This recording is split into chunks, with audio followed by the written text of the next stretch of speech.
Welcome to another edition of SandCity Sports on this Sunday evening. Let's get the socials in order. Let's get it moving and grooving. Hope everybody out there had a good weekend. Getting ready to start another week as we get into Augusto. Month of August. July was splendid. But it's time to move on. Let's get the socials in order. Facebook is good. IG is looking good. See what's going on Twitter.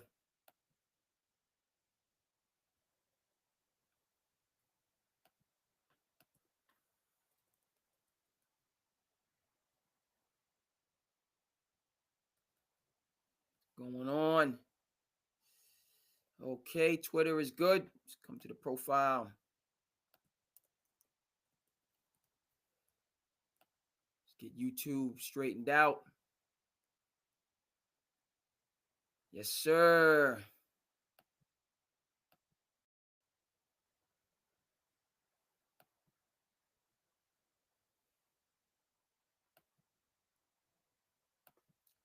And last but not least, Twitch.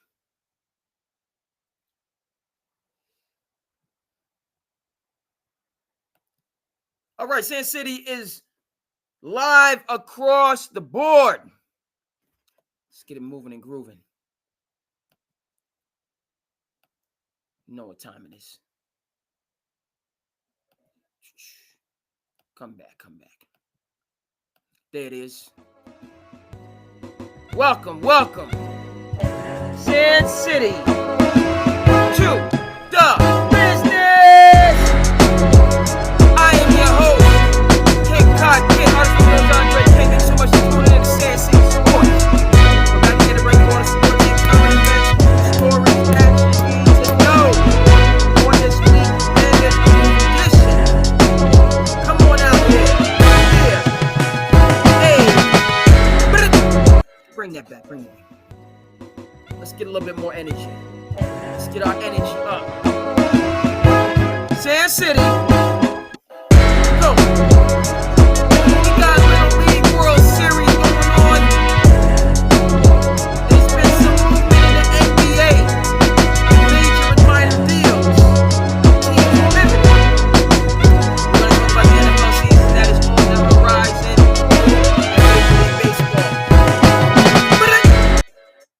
Major League Baseball is moving into the latter summer months, moving into later, even though summer does go into September. You know what I'm talking about, folks. Okay, the marathon is starting to become a sprint to the finish in MLB. Teams position themselves to make the playoffs and try to get down for that World Series crown.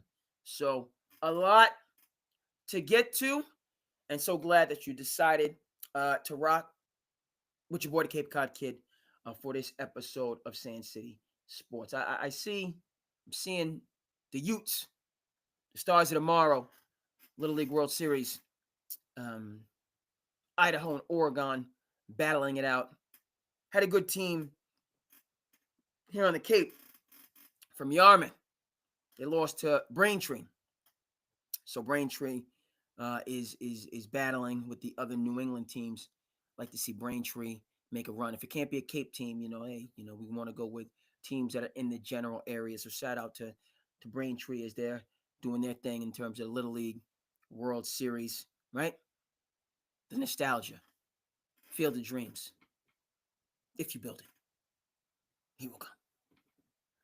Love to see it. But folks, we're going to start off in the league, the association. Luka Doncic secured a bag. Young Luka secured him a bag, which we knew was coming. Not an absolute we got to give credit where credit is due. Shout out to Rob Pelinka. Shout out to Genie Bus, Lakers organization, making sure that they got a long-term commitment from their generational player, their leader, their alpha. Yes, I said what I said. And I don't know why that would be controversial, but you're more than welcome, folks, out there in television land. You know what it is. Mi casa is su casa. Go ahead and jump in as you feel the need. Of course, like, comment, subscribe. Appreciate all of that. But this is a conversation, folks. So whether you're going to jump into the chat, which I can see on the YouTube, all right, I can see the commentary on the IG, on Facebook. Holla at your boy, and then just comment. I see a couple people on Twitter. Appreciate you very much. That's rocking with me. But go ahead and get involved as you feel the need. I appreciate you, Shane from Des Moines.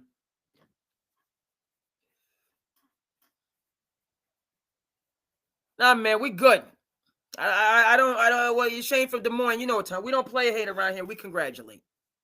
You understand? We don't. We're not about the negativity. We want to uplift and be positive and encourage. You know, all that stuff. So I don't.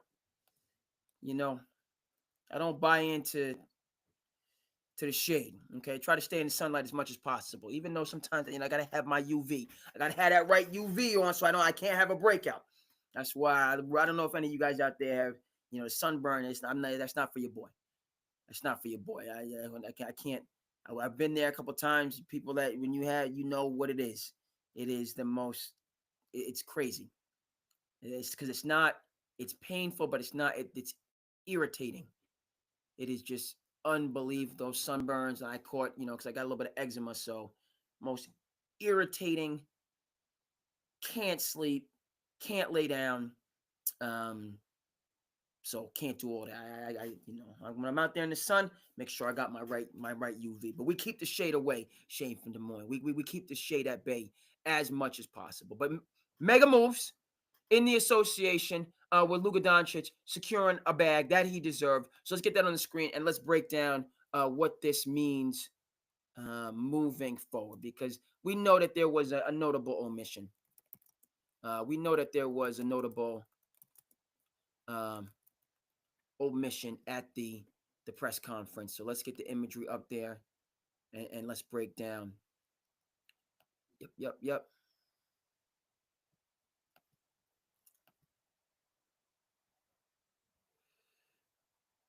Yes, sir.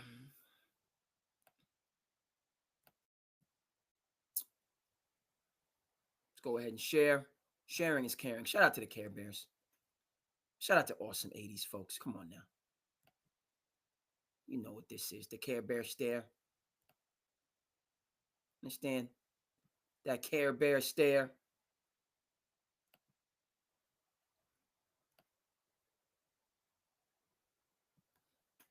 Okay? So, Luka Doncic got his 165 millions over 3 years, setting himself up for the max, right? After 5 years, he can secure his next major bag. Okay, major bag alert. And this is what it's all about right here. Team came out, showed love, supporting. And by the way, the Lakers have a good team. Yeah. The Lakers are in the mix. They're in the hunt. They're not to be trifled with in the Western Conference. Now, the young Lions, the Oklahoma City Thunder, climbed to the tippity top of the NBA pyramid mountain, whatever you want to call it. There was an Sisyphus situation where you get just so close and it rolls all the way down to the bottom. No, they sealed the deal, learned their lessons. But who was it that sent them packing last year, folks? Who sent them OKC boys, them Sam Presti boys packing last year? Yeah, that man right there. Who keeps receipts. Looking lean, looking trim. Based on the foolishness that we were hearing about Luka. and about him not being in shape, and some kind of trying to make a one-to-one comparison. Was Tony Gwynn in shape? My baseball people out there, was Tony Gwynn? What was his 40 time? What was Tony Gwynn's 40 time? Yeah, baseball and basketball, apples and oranges. The bottom line is, if you can get the job done, you get the job done. So sure, could he have learned a thing or two from the round mound or rebound of one Mr. Charles Barkley and taken a little bit of that girth that creeps in, especially as you get older, your metabolism slows down? Luka still got that supersonic metabolism. He still got that 20-year-old just, right? That super scion metabolism. How they would do in the video game, the Tekken, right? When you would hit somebody and it's like lightning, bang! So he's still in a phase of his life where the body can just, burn off all that extra. Now, the sooner the better in this modern NBA and modern world of sports, where you have 18 coaches on the roster. You have a dedicated chef. So ain't nothing wrong with a snackarooty. Ain't nothing wrong with wanting getting a little gobble here and there. Okay, now for your boy, I'm still doing my snack game is strong like it was in my teens and my 20s and my 30s. Okay, but I'm not that new jack anymore. I'm not I'm getting into middle age. So the bottom line is, if I want to have the same snack game that I did in my formative years, I got to step up the workout game. And it's different. You get a little bit older, you're used to every day, every other day, what we doing? Okay, we're going to the court, we're going to hoop for a bit, come home, shower up, keep it moving. Ball is life. The beautiful thing. I was refereeing today, so I got a chance to partake in some of that nostalgia, to see the next generation coming up, and they are hungry. They're about that basketball life. It's really good to see. They're playing this league on Sunday, that league on Monday, another league on Tuesday, another league over here on Wednesday, and they're just hooping all the time. What else would you rather be doing? Right? Wise man once told me, kids in sports stay out of courts. That's what I heard. So it's good that they're dedicating themselves to something that they care about, that keeps them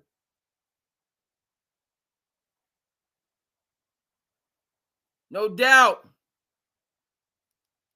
Appreciate you. Chris is at a concert. Okay. Go ahead and take in the good environs. I'll be here. Enjoy yourself at the concert. That's where I was last night. Not a concert, but a film festival. Told you about the H.O.F Film Festival. Off the charts. I was over in the next town of Falmouth.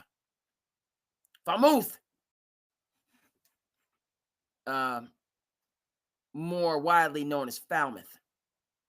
There's a rivalry. Barnstable-Falmouth. Athletic rivalry that goes back many moons. But I was out there last night for the H.O.F Film Festival closing awards, and I saw two screenings that were really strong, and it was great. So that's why SandCity wasn't on last night. We'll talk a little bit more. It's just wonderful. The film festival, encouraging environment. You get a chance to rub elbows with, folks that are doing it. This is my passion project that I'm just glad to be doing. Always looking to improve. But talking with filmmakers, whether they did a short, whether they did a feature, full length, drama, comedy, documentary, whatever the case may be. Just a lot of really down to earth folk that are getting the job done. So Chris is at a concert. Respect. Enjoy. Get out there, get the fresh air, the experience, and whatnot. And we'll see you the next time. But that's where I was last night. Tonight we back on SandCity Sports. Holla at your boy. Yeah, folks. So this right here is a beautiful thing, man. It's a beautiful thing. Because the Lakers, they Some talent right there, my friends. Right? See Ruri over here, Bucket, Ayton, who come through to play with his homeboy. They have a connection. Okay, if this man, right, drafted, same class, so if they can unify and Ayton can keep his head down and mouth shut and just work and tune out the noise, mostly in his own head, but then also out there about who he should be because he's #1 overall pick. Just hoop, man. That's what he did last year. 14-10. Maybe the attitude could have been a little bit better. That's neither here nor there because it's a win-win. Donovan Clingan, the pride of Connecticut, Spartans program, non-sneaker program that he played for. Okay. Reffed his team, not his team specifically, but the Spartans, referee them here in the Commonwealth. Again, I say a non-sneaker team, but he gets to UConn. He works his butt off at UConn, comes off the bench his first year, trusts the process, ready to start the second year, dominates, even though he had a good battle with Zach Edey in the Natty, specifically in the first half. And then he's the #3 overall pick and off to the NBA. So Donovan Clingan, yeah, this is his time for the Portland Trailblazers. It's a win-win. Now Ayton going to the Lakers to team up with Luka, right? And he's Ayton, like it's getting late early. Even though you're young, only 26, 27, whatever the case may be, already this is your third stop. The mumbles that were there at Arizona are still being heard about your motor, about your mannerisms, about your dedication to winning. Okay, you're from the Caribbean. Huh? Miguan. You're from the Caribbean, my boy. Huh? So, point of fact, do you want to be in the Pacific Northwest where it rains every single day, every other day, on end? All right? Might as well be in a rainforest, but it ain't tropical. Or do you want to be in the City of Angels under the bright lights and the warm sun? DeAndre. Can't get any better for you. With Luka, okay, who's going to just be where you need to be. He's going to put the ball, you got an elite, best of the best quarterback. Just cook that man coverage and it's all good.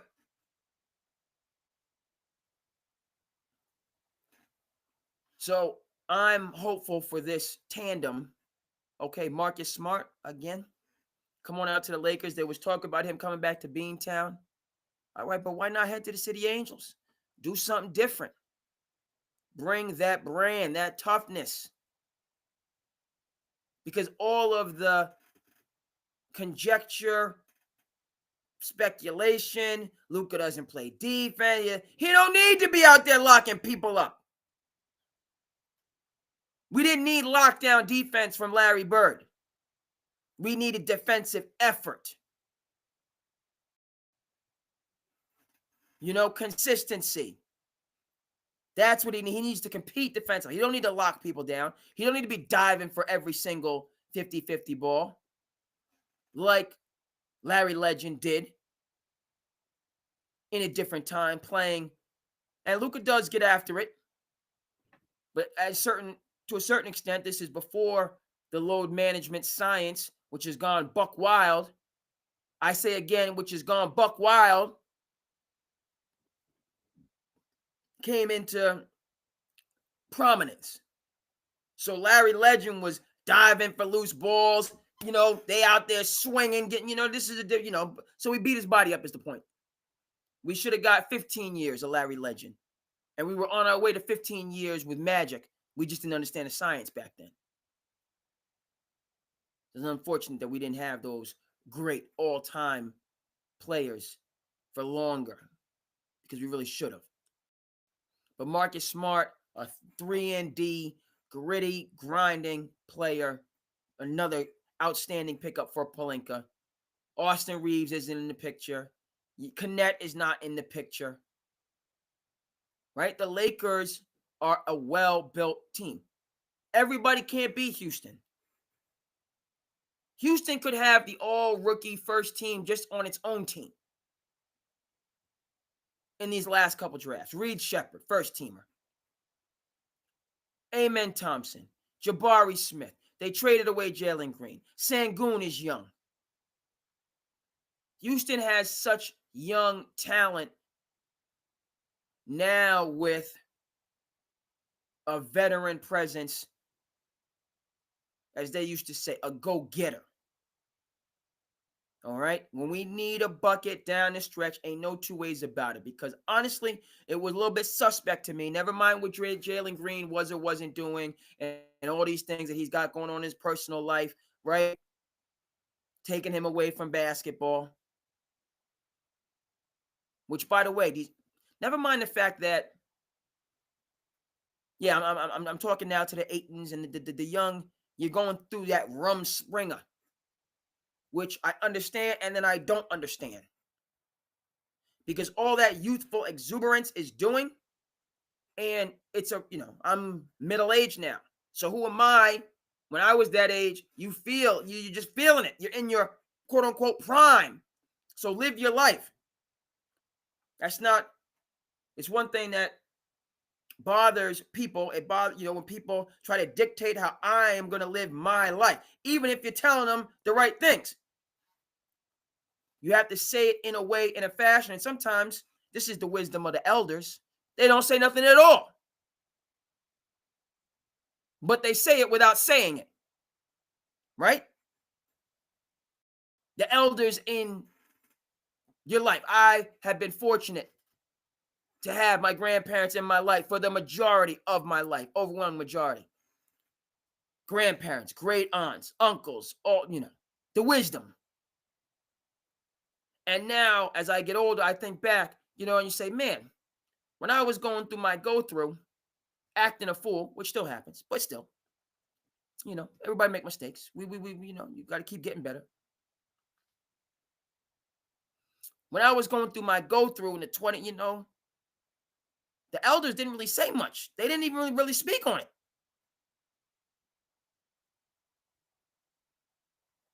They didn't really say nothing. And I think that's why they kept, you would listen. Yeah, I would listen when they did speak on it because they didn't speak that much. And if they did say something, it was momentous. But they let you they understood. That doesn't mean they co-signed. They understood. But it's just a way of doing things that, right? They get the point across without having to say much or anything. So back to the DeAndre Aytons and the Jalen Greens of the world. You're young chronologically, but NBA-wise, you guys keep messing up, you're going to be out the league. Or a journeyman first and then out the league. Yes, I said what I said. Same way with quarterbacks. It gets late early. Top pick, franchise, they're going to praise you. If you don't get it done for that team, if you show bad signs, someone, okay, move them on to the next one. And then, you just keep losing a little bit of a luster. And then you have to deal with, as a top athlete who's used to being treated like a top athlete. So not only after you lose a little bit of your luster, so okay, this is where Ayton is at, by the way. This is where Jalen Green is at. You get the second opportunity, but people are still looking at you like a number 1 overall pick, like a number 2 overall pick, like a potential all. That's how people are still looking at you, even though they're giving you the side eye.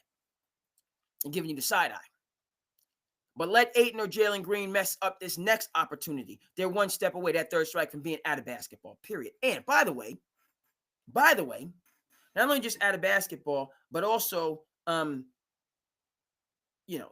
step away from being out of basketball and then a half step once they kick you out of the league, because again, 60%, some say 70%, 5 years after retirement, financial distress. What did Herm Edwards say on Broke? Shout out to Billy Corbin. You got champagne taste, but you only got beer money, homie. You got the champagne taste, but you only got beer money.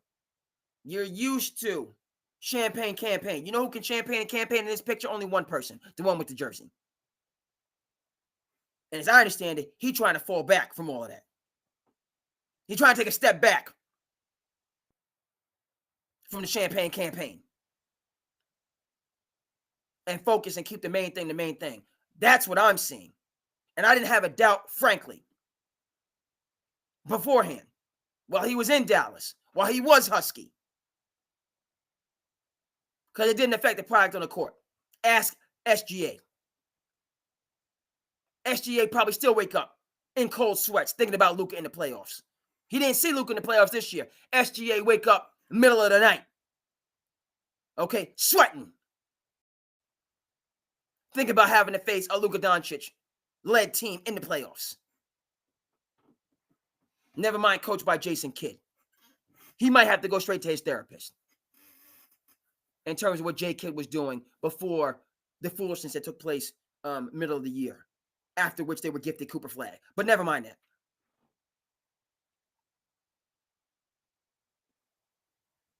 Go to the NBA Finals, have a generational player. Trade him for an all-star level player who's injured all the time and older and get no further compensation. 1 for 1 straight up. Heck are you talking about?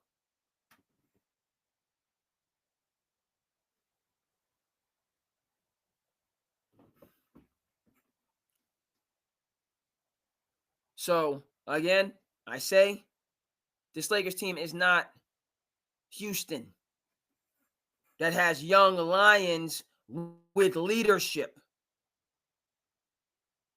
So I'm seeing Jabari Smith on the come up. I'm seeing Reed Shepherd on the come up.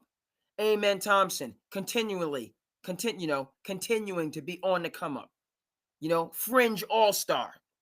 Because Houston should have had 2 all-stars last year. It's ridiculous they only had 1 in Sengun. Should have been Sengun and Jalen Green being the number 2 overall seed in the West. That was nonsense.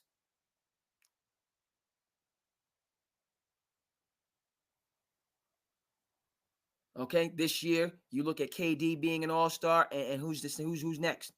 Could it be Amen Thompson, Sengun right there? And my thing with Houston, and I have to say, like MA, you know what I mean? Now, I wasn't vibing with how they use Sengun in the playoffs, particularly in crunch situations when they needed a bucket. And they just give the ball to Sengun at the high post, as if he's Tim Duncan or something. No. Some of the shot selections were just atrocious. You would be Kevin McHale grade for me to just drop it off to you, and if I need a bucket, absolutely, I don't know if we have back to the basket players like that in the NBA currently. I have to search my mind to think of one back to the basket player who you can just drop it off to, i.e. Tim Duncan. And again, I'm using an all-time, top 10 all-time player in Tim Duncan, but you drop it off to him, that bank shot, automatic. Or up fake one dribble, I'm dropping, hammer on your head. Get to the line, I can make free throws. So I felt and feel as though Houston in crunch situation, not just having Kevin Durant, but you got to run an action. You got to run a high screen roll. It can't just be Sengun drop. That might work in the regular season when you can catch a team and just beat up on a team because, and just wear them down. But playoffs, particularly against a Golden State team that has a Draymond that's going to be really sturdy up front, no. So that should be alleviated. Give me Van Fleet and Durant screen roll. Give me Reed Shepherd and Durant screen roll. Give me Durant and Amen. Any one of those players that you can run, and you can run all those players in 2-man action. And never mind, Jabari Smith is a sniper at 6'8", 6'9". Okay? Which, again, continues my point. Give me a high-low with Sengun and Jabari Smith since he's already 6'9" and a gifted shooter. Let him get to the free throw line. Number of different things that they can do. and I credit Houston with the player development that I've seen thus far, where I have, and I'm not alone in this, there's just a lot of confidence surrounding their young guys coming up through the ranks. Need to see the same thing, by the way, from Portland. Shaedon Sharpe, Donovan Clingan, Scoot Henderson, Chauncey Billups. We need to see some player development. Like the fact that Drew is there. Dame out for the year, but again, changing the culture. Wonderful. Talk about C.J. McCollum coming back to town. Wonderful. So you got your veteran players but at the end of the day, it's on you, Chauncey Billups. Scoot Henderson, to me, no. I haven't seen it, and I don't. If I don't see it, I don't expect to see it. I'm not sold on Scoot Henderson, and nor do I have great expectations about him. When really this should be playing with Drew Holiday. Scoot should shine. Kenny Smith, Vernon Maxwell, right? Two strong, physical, power. Max more so than Kenny. Kenny more of a shooter and a leaper. But Scoot, it's time. Put up or your top pick. I am more confident that Donovan Clingan is going to come in and give you 10 rebounds minimum. Give you, really match Ayton's numbers with a much higher overall player efficiency, defensive efficiency, so on and forth. I'm confident in Clingan, coming from the UConn tradition. Shaedon, I don't know. Actually, Shaedon balled last year. Let me pull back off of Shaedon because he averaged like 16 points. Shaedon produced for them for Portland. What does this have to do with the Lakers? And we haven't even talked about the kid from Cleveland yet, but we're going to. If Ayton comes through inspired and does what he's supposed to be doing, which is defending and rebounding,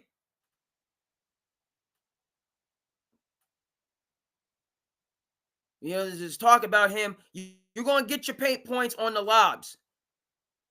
But I haven't seen Sengun game from you, Ayton. I haven't seen pivot, reverse pivot, step through. I've seen a power player. Whereas if you just wall up and get in front of him and he can't overpower you, I haven't seen counters from Ayton. For you to be or just drop it off, okay, and you go out there and put somebody in a spin cycle. I haven't seen it. But I do know if you worked hard and got yours off the glass, you could get those numbers you're so focused on, that you perseverate about, Mr. Ayton. If you did it through defense and rebounding and effort, you could get your 20 and 10. But 8 of them is going to have to be just off the glass, going out and eating some glass, which you're more than capable of doing.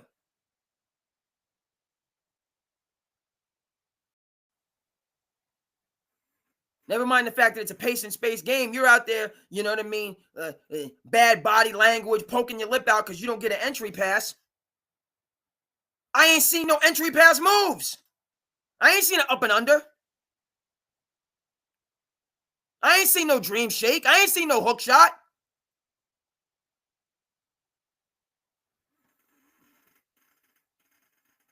Show me some Sengun and you can get some touches. That aside, defense and rebounding. And lobs. Okay? And the occasional post-up to keep the defense honest. But this whole thing about my team, your team, it got to be run through me. Pump the brakes.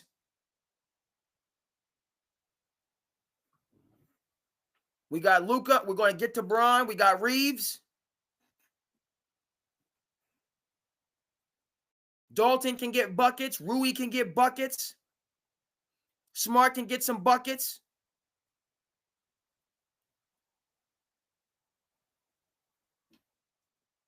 Give me high. Again, this is not who he's been. But fine. You know what I mean? This is who he needs to be in order to be successful. Maybe not who he's been, but this is who he needs to be in order to be successful.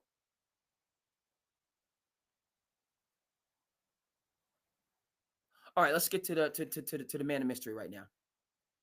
Okay, who's not in the picture? Right? Excuse me.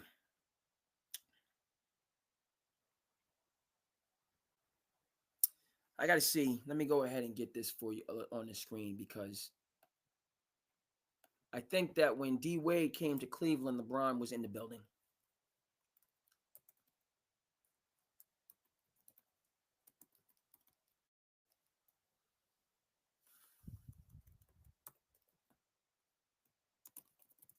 Let's get that. See if we can get that art.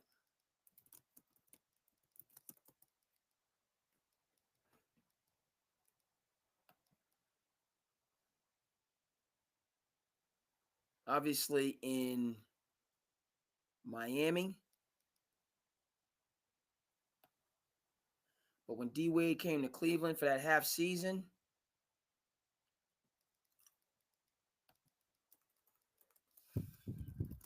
see if I can pull that up.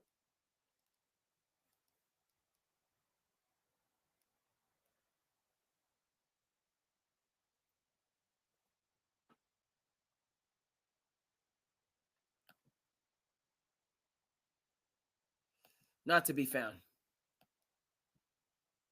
Plenty of art.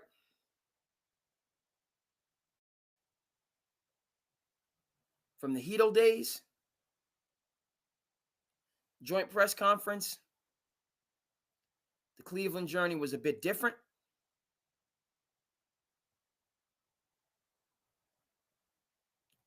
Right?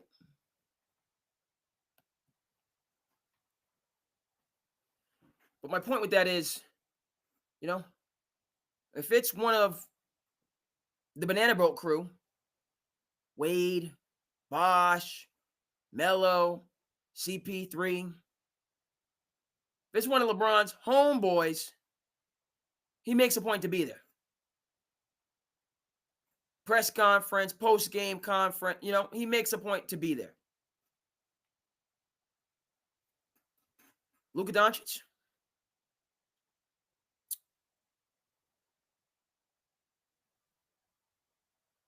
Arguably the best player LeBron has played with. He still has some things to prove. He did play with prime D Wade, but he's playing with prime Luka. So let's get this straight. Luka Doncic is either the best player LeBron has ever played with or a close second. And you can't be there for the press conference? This is the best basketball player you've ever played with. Arguably. At the tender age of 41, 42. 41 going on 42. LeBron's birthday is at the end of the year. Many of you know. Arguably the best player that you've ever played with in your natural life, and you can't be at a press conference? This is what I've been talking about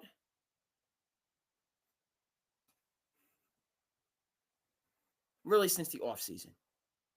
End of the regular season, offseason. Let's just be clear on this. LeBron James is a media mogul. He is a force in many ways for social justice. Savvy businessman, dedicated family man. Right? So all of what LeBron brings to the table, I mentioned some of the highlights. There's more. Okay? But you know these, I think there's more. But I mentioned, I'm giving the man, he's not retired, but I'm giving him his flowers right there. Okay? So anybody wants to play the whole dog on the take. I give the man his flowers first. But let's be clear on something, folks. After the flowers have been given, while he still has plenty of gas left in the tank as far as I'm concerned. From here on out, as they say, heretofore, LeBron James is Robin on his NBA journey. The Batman suit has been retired. Retired. Park the Batmobile too, folks. And as you move through your 40s, particularly when you're playing with a generational player, there ain't no shame in that game.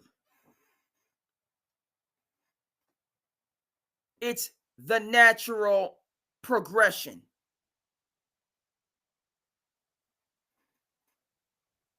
Of things.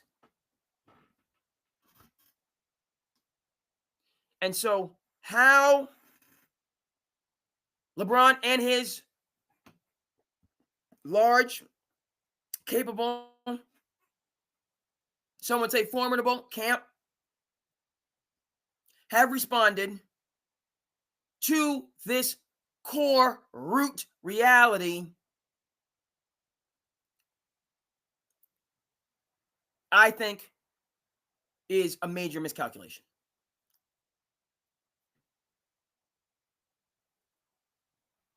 On the personal side, I guess I can understand it.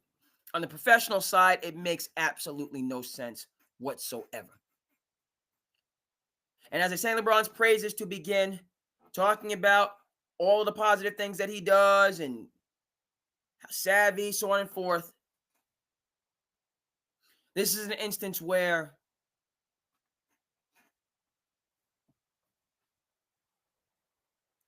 all that stuff, clutch sports, media connections, business connections, all that LeBron can navigate, does navigate very successfully.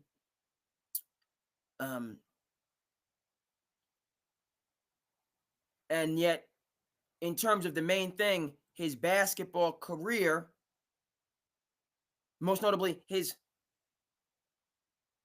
golden years, as he gets ready to ride off into the sunset,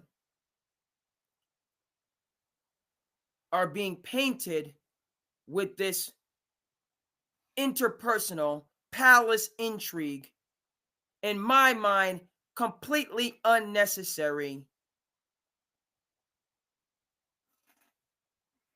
drama. Folks, what team is LeBron James going to go to? Never mind leaving LA. Let's just start. So, right?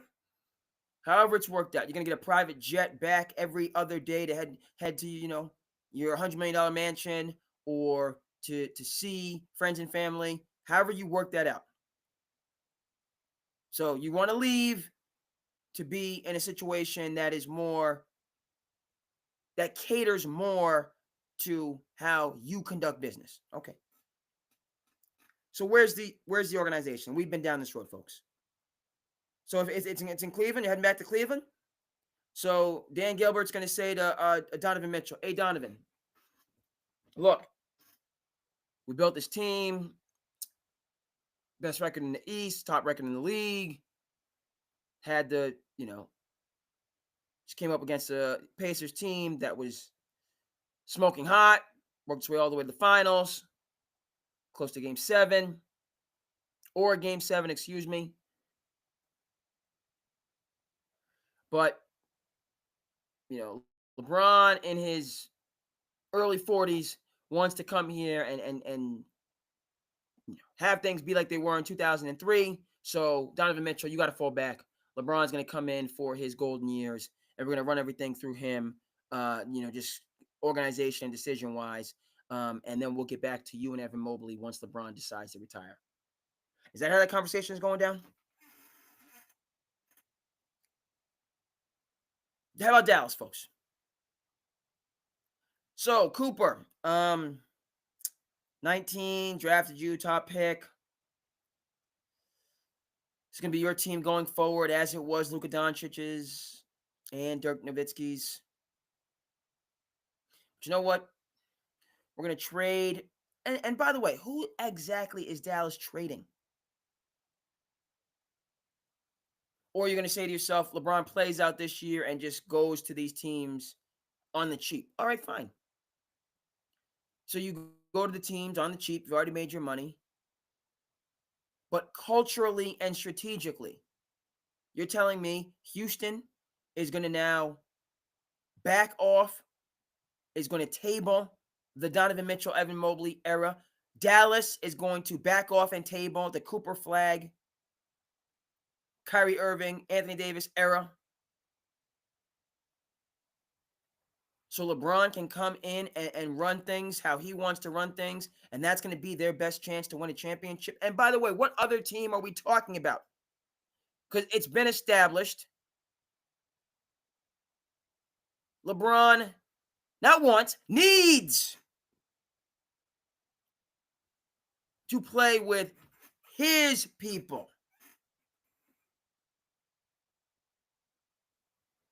It can't be a generational Hall of Fame level talent who has shown a willingness. Luka was on the shop, has shown a willingness culturally and then also professionally. Luka is a willing passer. A person who, by the way, made it work with Kyrie Irving. You're going to tell me he can't or wouldn't decide to mend whatever fences might be broken and work something out with LeBron James once he's already done this with a player who's had a far longer track record?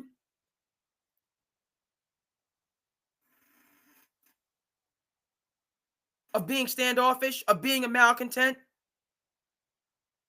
of completely usurping and undermining the chemistry and continuity in locker rooms.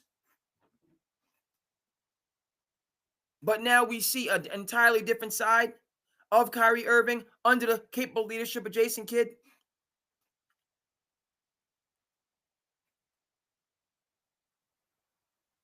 Luka made it work with Kyrie. I'm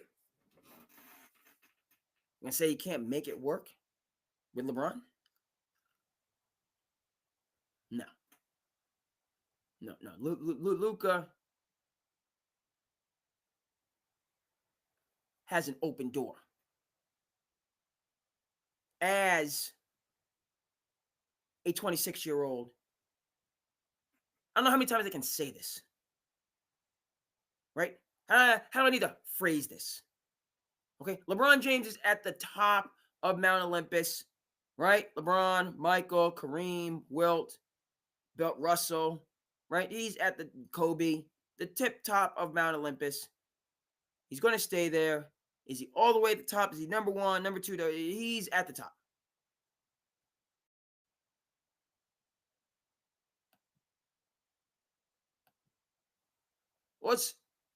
But folks, Luka Doncic is a first ballot Hall of Famer that's climbing that mountain.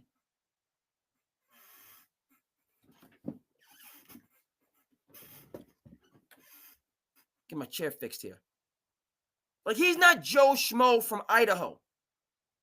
LeBron is on some exceedingly rarefied, he dwells in exceedingly rarefied air. But guess what? Luka Doncic is approaching that level. Is he there? No. Does he have a ways to go? Yes. Who else in the league is climbing Mount Olympus like Luka Doncic? You could say SGA. Okay. Your man, Mr. Ant-Man, has some winning to do and some Western Conference Finals to get out of. Who else?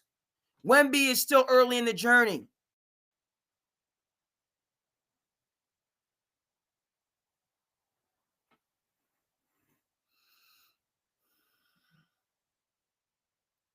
The chance to play with Luka Doncic and compete for a championship in LA,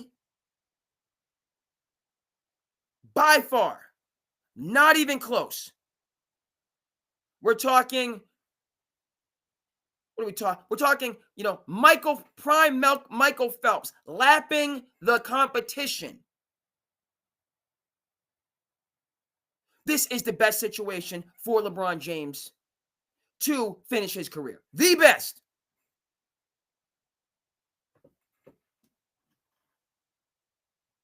But somehow it's untenable because he is no longer Batman. Even though the days of the LeBron James bat signal have ended.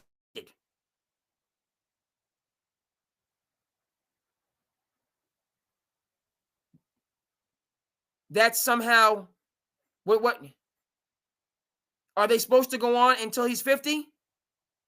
Was Gordie Howe the same Gordie Howe out there skating around in his 50s that he was in his 20s?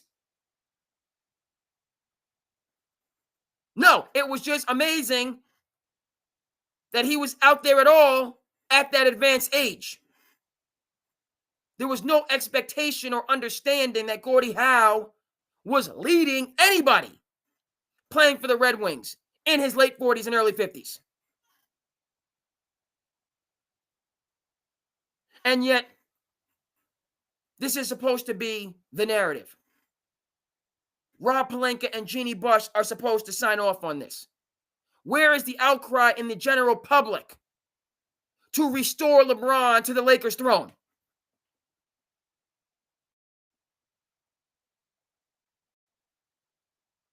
No. Okay? This is the kid from Cleveland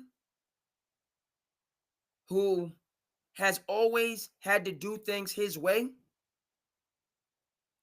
that was suspended for a game because he drove a Humvee to school, which had all the correct paperwork. That kid can't have that car. Again, we look at those things differently now in the age of NIL, which, by the way, began with Governor Gavin Newsom signing the paperwork where? At LeBron James' shop. That's where NIL began. Speaking of what LeBron James means in the culture. I established that before I went on this rant.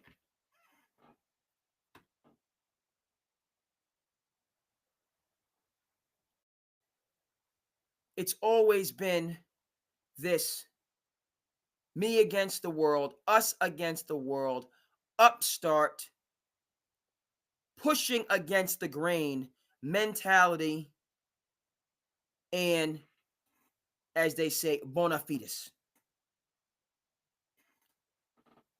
Or maybe a better term, modus operandi. That's how LeBron has operated entire life, entire career. Oh, you can do mentoring, LeBron, but we don't really, I'm opening up my own agency. I'm doing this from A to Z. I'm not just going to be buddy or no. We're going to represent them. Then we're going to do it better than the existing intelligentsia, and succeeded. Right? You can do it. No, I'm doing it, and I'm going to show you that it's going to work. Hollywood Space Jam 2, you're devoting too much time. You have no, I'm going to do it, and I'm going to show you that it's going to work.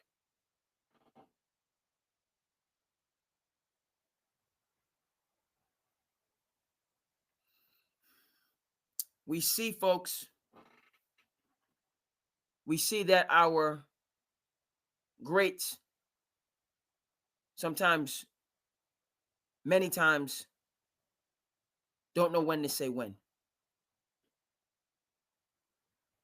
Okay?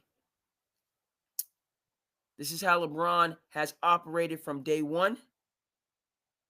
But in this instance, his instincts are wrong. This is not This is not the situation to push back on and to fight against.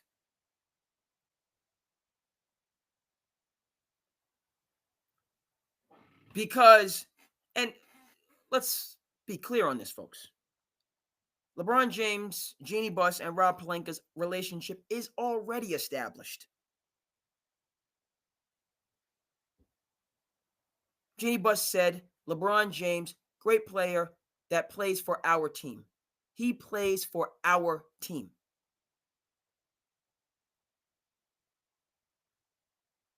Jeannie, Rob have their agenda and way of doing things, and LeBron has his agenda and way of doing things.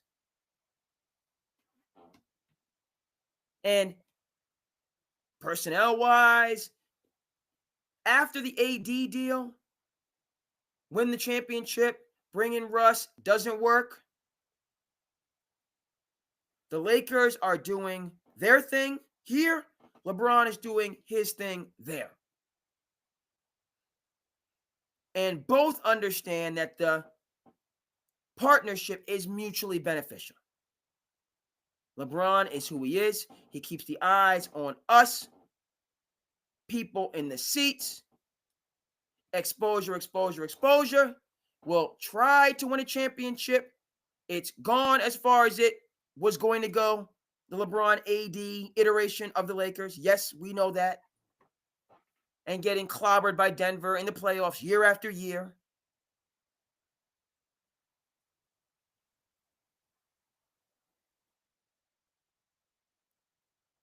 Peaked in the bubble, which was a championship. Folks out there commenting on the bubble. No asterisks, championship. Everybody had the same situation in Toronto. Everybody got the extra rest. Nobody had to travel. So the winner is the winner. It happened to be the Lakers. Could have been the Clippers, up 3-1 against the Nuggets. Did it to yourself.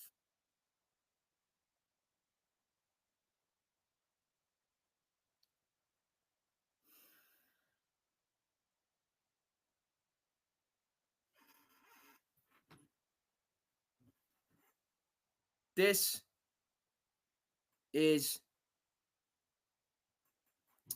right. It's always worked for LeBron to a certain extent. If not in championships, in cultural prominence capital. If not in championships, in cultural capital. It's worked for him. Wanted to go to LA, bring a championship to the Lakers, 3 different teams they brought championships to. Okay, wonderful. In LA, he has all of these ideas, these things, he can do all that stuff. His family likes it there.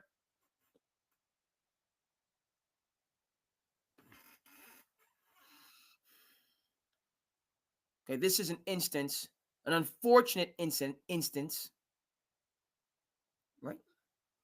This is a Larry and Muhammad situation, folks. I'm going to get this off the screen as we get ready to move on to new business because we're not done in the NBA, folks. Knicks made a deal. Hope everybody out there is doing well on television land. SandCity Sports. Holla at your boy. We in chair. Let's get Larry and Muhammad up. And then we'll move over to what's happening in the Big Apple.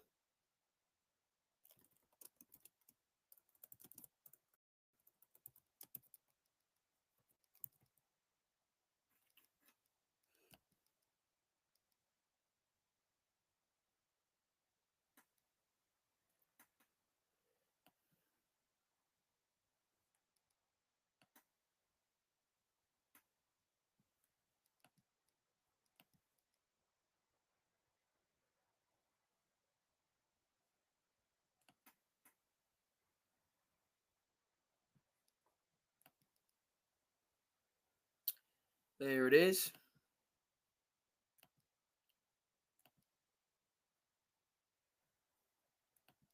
We conclude on LeBron James.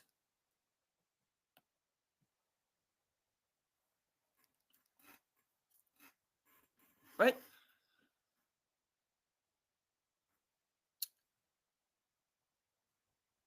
Muhammad Ali retired, come to him with a boatload of money, 8 millions, fight Larry Holmes.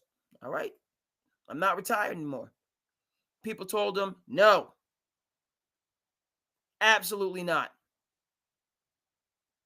Been out of the game, getting up there in the years. Yes, he used to be your sparring hand. Excuse me, your sparring partner, that hard hand. Get you ready for the fight. That's who he was as you were preparing for bouts like the Rumble in the Jungle and to capture the heavyweight championship for the third time. But now he is the undisputed champ in his prime. He's not that guy anymore. Coming in with a boatload of money and promises of fame and fortune, that's not negating the fact that you have to quarrel with somebody in their prime when you are over the hill. Now, is LeBron James, am I saying LeBron's over the hill and he can't contribute? No. But I'm saying when, and as they said in this documentary, he thought that he'd always found a way. He'd always found a way. And so, yes, all the things that you're saying is true, but I know that I can find a way. Can find some kind of way to bring this one home. To pull this one off, I can do it. And he wouldn't be convinced otherwise.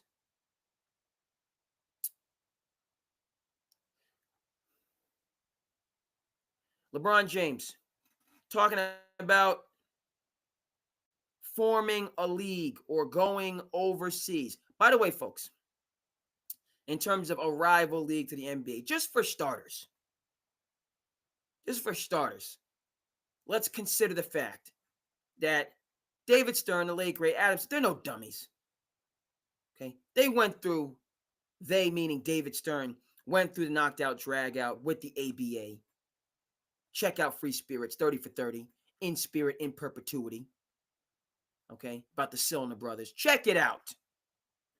I want to talk about the NBA ABA merger. So, that being in the background, in terms of this idea of a new league, NBA has agreements domestically, internationally. Only the NBA can use this stadium for XYZ. There's all of these exclusivity clauses and arrangements where it's not like, okay, we're going to start a league, we're going to use this. No. These other leagues, if you're going to have an NBA game or a Premier League game or, that's going to draw 100,000 people, before we bring that to you, you're going to have to agree that only our league can use this stadium.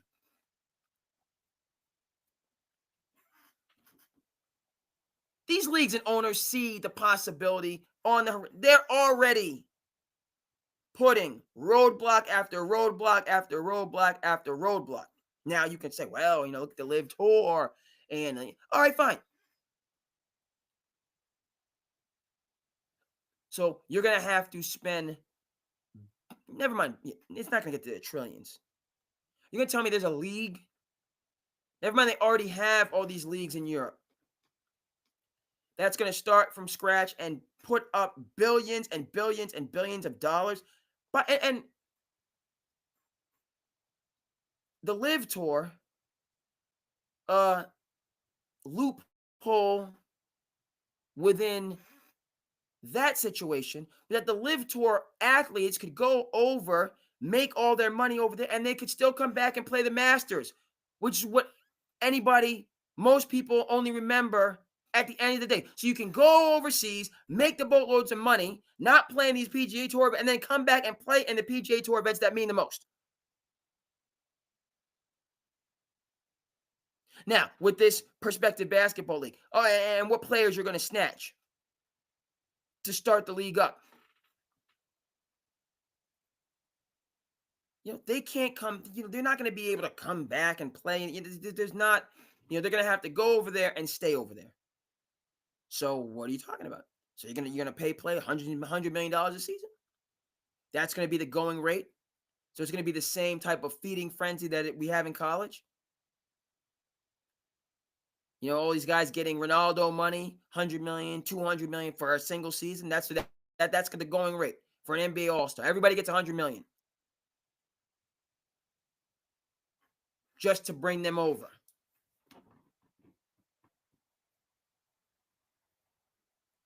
Never mind where they're going to play now once you get them over there.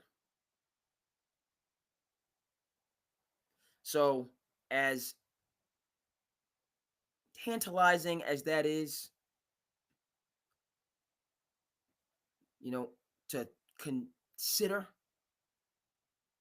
finish this next year in LA, then go over and not just play in a league, but start a league. Never mind all the other ventures that he already has going on now, and you're just going to put all those on hold to go overseas and start a league? Come on. And then the narratives about Dallas and Cleveland or New York, Miami, you're signing for a minimum. These teams are already capped out. And it's the same scenario. These teams have directions. They have young talent.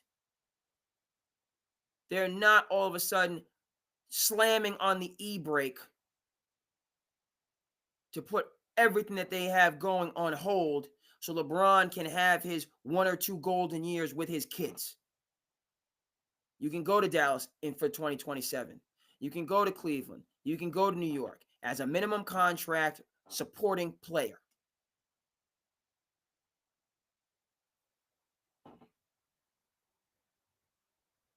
Whereas right now you're getting paid $50 million plus to be a leading player, just not the leader for the Los Angeles Lakers. And that's not tenable because Rob Pelinka or Jeannie Buss, who you already have a tense relationship with. What do they say? Are we keeping it a buck? That's not breaking news. That LeBron James and Jeannie Buss, or LeBron James and Jeannie and Rob and LeBron are 2 separate camps that see things differently, have different agendas, but cooperate within the same umbrella because everybody's making money.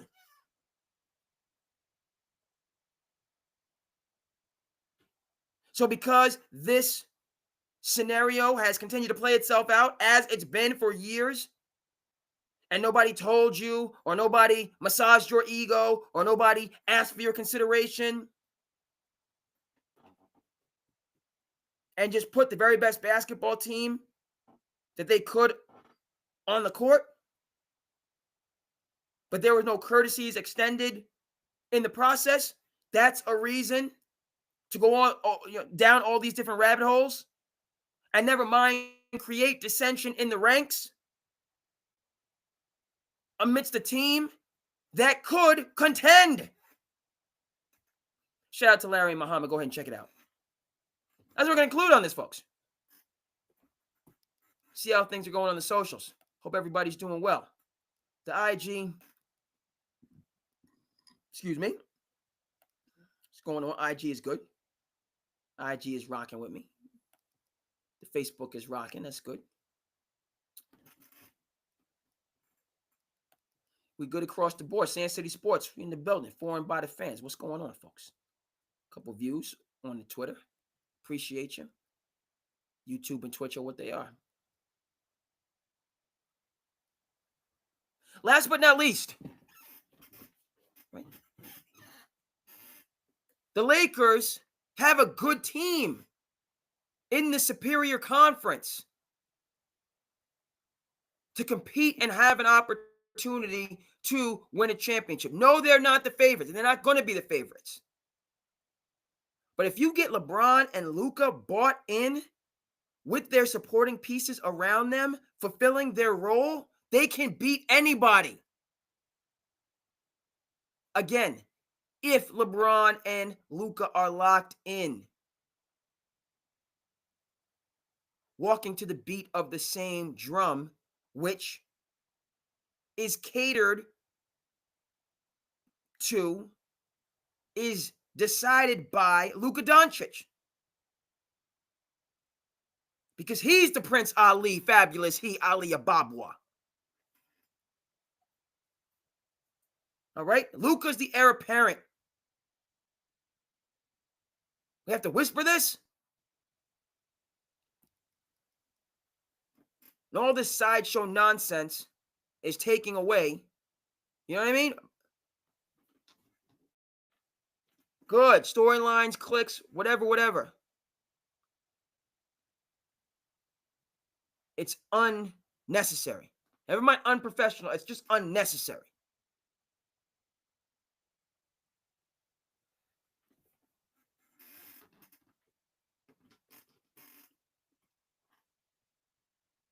Go to the press conference, dap people up, have the good team photo, and just get back to doing what you were doing before, LeBron. Making money, doing your media stuff, building your mega mansion, and plotting and planning on 4 or 5 different levels for the future.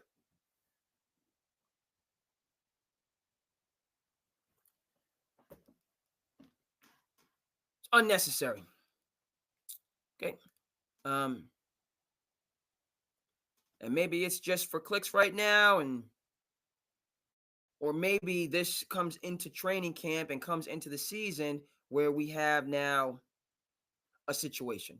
And by the way, you don't have Jason Kidd at the helm to mend these fences. You have a second-year coach with a capable staff, Scotty Brooks, Nate McMillan, Rob Pelinka knows his business, but yeah, all that can't replace a Jason Kidd, a Rick Carlisle, a Tom Thibodeau, a coach with standing and gravitas, an Eric Spoelstra, so on and forth.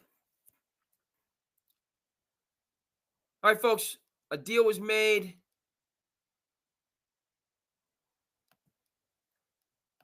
In the Big Apple. Let's take a look at it.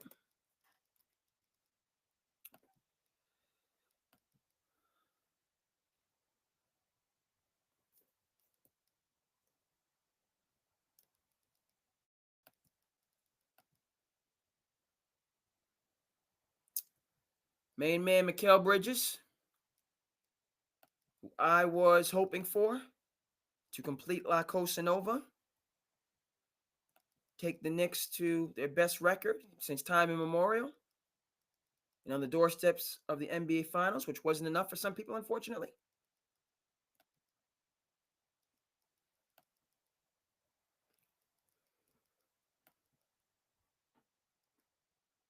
All right, folks. Mikal Bridges signs his extension. But as had been alluded to on this program previously, took a little bit less than the max to allow the Knicks flexibility for their deals going forward. Talked about this, been talking about this. Now, from monetary CBA situation, it's going to be folks, take all your money, don't give billionaires a discount, for the sake of so on and forth. Okay. I can agree with that in the era of the first apron and the luxury tax. But this second apron, which nobody should have agreed to in the first place, by the way, where we're talking about hundreds of millions of dollars, where the numbers, it's, dare I say, staggering.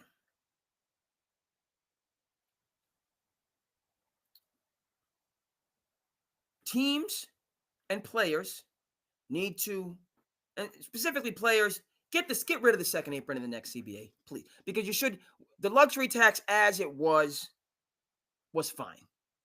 You took the hit. Golden State took the hit.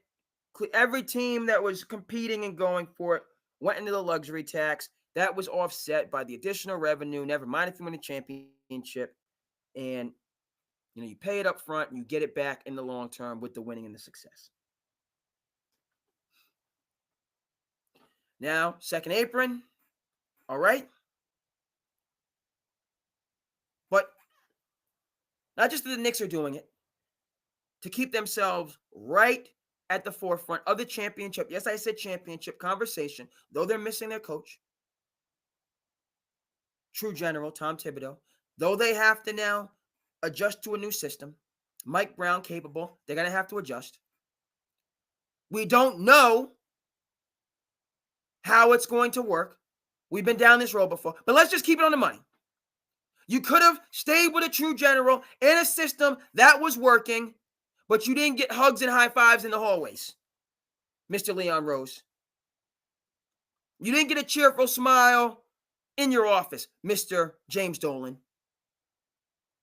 So because a true general was not willing to kowtow to you, we had to go ahead and reinvent the wheel and ask every organization and their capable coach if we can come in and steal him. Madness. You know what I'm saying? Got my little soul glow on, my Jamaican beard oil. You know what I'm saying? Got my joint in my hair. I'm doing an episode. But let's admit, if I'm going out, I'm not the biggest guy in the world, but I got the tri-state roots. It is what it is. You heard me. If I just go out, Cape Cod, summer, nice weather, see couple traveling happy, and just walk up to the couples. Hey, what's going on? Hey, good. Y'all good? Everything's good over here? You mind if I talk to you? You know what I mean?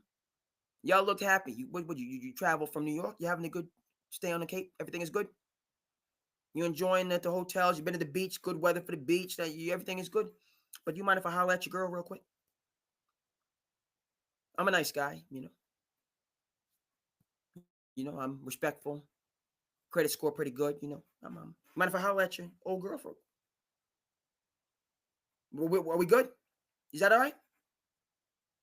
I just saw a couple like this today. Beautiful day. Went out to the Mariner Cafe. Shout out to the Mariner on Main Street. Daily Paper, which I usually go to. Another great message. Shout out to Daily Paper. They close early because it's Sunday. I strolled in around 1:50. Oh, we close at 1. All good. I thought you closed at 2. I'll get him another day.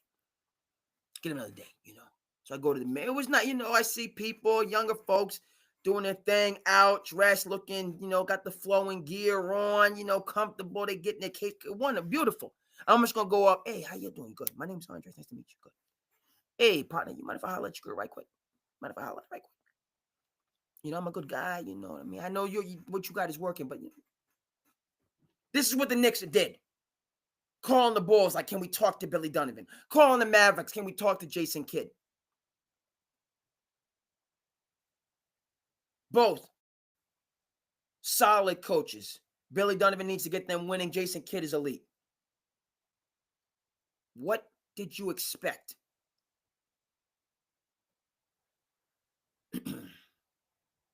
But we're gonna jettison Tibbs because he didn't have the Care Bear stare that Now Tibbs should have had some Care Bear stare because the Care Bears is awesome. But still, instead of just bringing in a coach to help ski. Yes, offensively there was some stagnation. No, you proved yourself wrong with the rotation nonsense, and guys needing to play. That was stupid. It was ridiculous. I'm speaking from the heart now because I'm talking about my coach and my team that I'm still holding out hope for. The rotation stuff was nonsense. Should have kept the short rotation in Game 6 and won the game. Up 4 at the half. Then you go deep into the rotation, giving guys who weren't producing minutes that didn't deserve minutes. And the starters came back in. They couldn't get their energy right because it was cold. And then by the time they got back in, the game was already out of control. Should have stuck with the short rotation that got you there. All right, now back to the situation. With this team, built by Tom Thibodeau, with the help of Leon Rose, but they did it together. As I said they would, because they're loyal to the soil. La Cosa Nova, we're missing Ragu. Even though you brought in Jordan Clark. That's another thing. All these moves that you made, you got like 18 players. Are you going to play all of them? We should have just kept Ragu. Thrown in a pick or whatever, thrown in Deuce McBride in a pick and kept Ragu.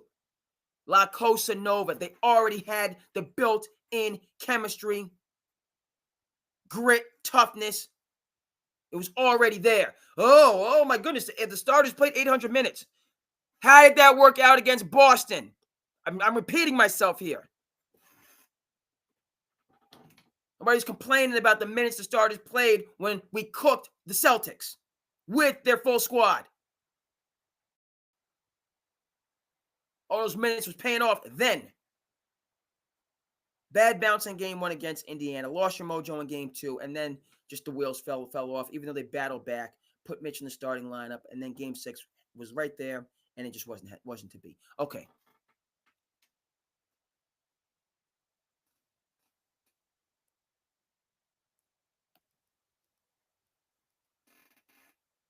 So this is, right?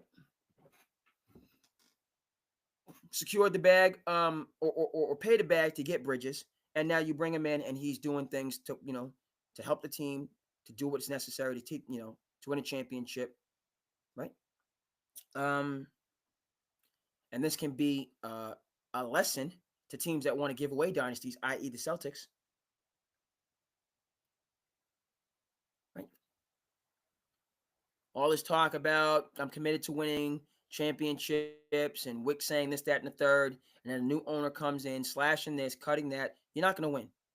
It's just the bottom line.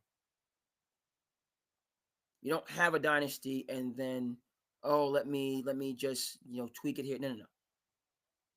If it's not broke, you don't need to fix it. Right.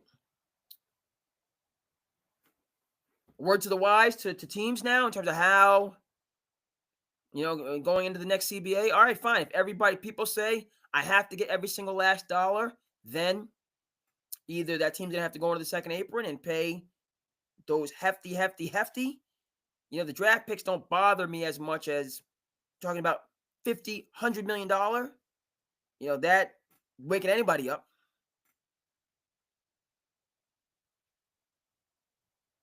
Or folks take a haircut. Everyone take give 5 million off of the whatever to allow to stay even or below this second apron, so the teams can stay together and compete. Or you can get all your money playing for the Washington Wizards and never be heard from again. Get all your money playing for the New Orleans Pelicans, eat the good food in the Treme, take in the jazz, the culture, but just never be heard from again in terms of basketball. Okay, so this is bittersweet. My Knicks about that life, without the general who was about that life. I wish them the best. Mike Brown knows his business. Schematically, I think it's gonna be challenging. Got a whole bunch of players now, and they want to be what other people were. It's rather than being who they were. We want to be who other people are, rather than being who we are. That got us to where we were, right on the doorstep. Okay. Rather than, as I've said, bringing in an assistant coach, tweak the offense, get Jalen Brunson off the ball, have him spot up. Now you got Clarkson or Mikal Bridges or Landry Shaman, whoever else you could have used in that spot. Nobody is getting through the cat.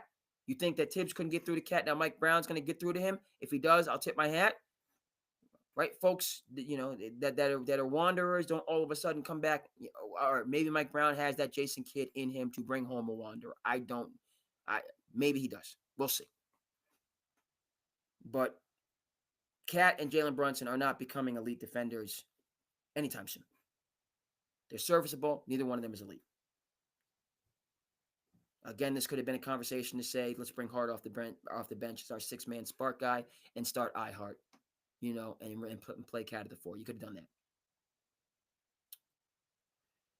that. But instead, you wanted to just reinvent the wheel and start fresh. All right, way to go, Knicks. But respect and no surprise. This is division.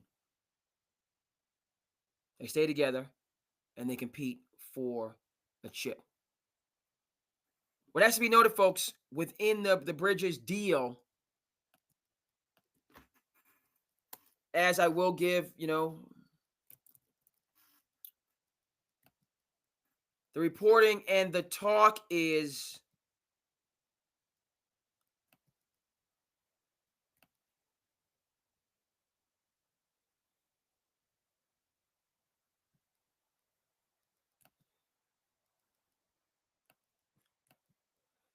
all right. This deal, which keeps the Knicks,